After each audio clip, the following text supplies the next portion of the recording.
কিছুক্ষণের ঝড় বৃষ্টিতেই লণ্ডভণ্ড হয়ে গেল দক্ষিণ দিনাজপুর জেলার বংশীহারি ব্লকের বিস্তীর্ণ এলাকা। প্রবল দমকা হাওয়ায় বুনিয়াদপুর রায়গঞ্জ রাজ্য সড়কে একাধিক গাছ, বিদ্যুতের খুঁটি ও তার ভেঙে পড়ায় রাতের বেলায় সম্পূর্ণ বন্ধ হয়ে যায় যান চলাচল। আটকে পড়ে বালুরঘাট, শিলিগুড়ি সহ দূরপাল্লার একাধিক বাস। খবর পেয়ে ঘটনাস্থলে পৌঁছায় পুলিশ ও প্রশাসনিক আধিকারিকরা। আর্থমুভারের সাহায্যে গাছ ও বিদ্যুতের খুঁটি সরিয়ে প্রায় 1.5 থেকে 2 ঘণ্টা পর স্বাভাবিক হয় পরিস্থিতি। কুসুমমন্ডি থেকে বংশীহারি পর্যন্ত বহু এলাকায় গাছ উপড়ে পড়েছে বলে জানা গিয়েছে। স্থানীয় বাসিন্দারাও রাস্তা পরিষ্কারের কাজে হাত লাগান।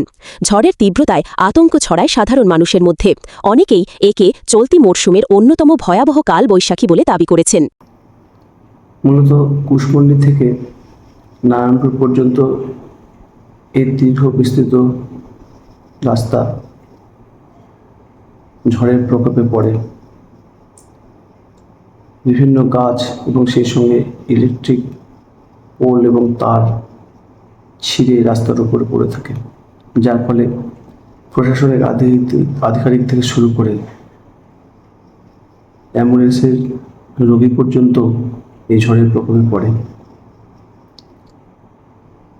প্রায় 1.5 ঘন্টা ধরে প্রশাসন এবং স্থানীয় লোকজনের অনলস পরিশ্রমে সেই রাস্তা পরিষ্কার হয় এবং আমরা নিজের গন্তব্যের পথে পাড়ি দিই। খুব অল্পের জন্যই আমরা আজকে এই বিধ্বংসী ঝড়ের প্রকোপের হাত থেকে রক্ষা পাই।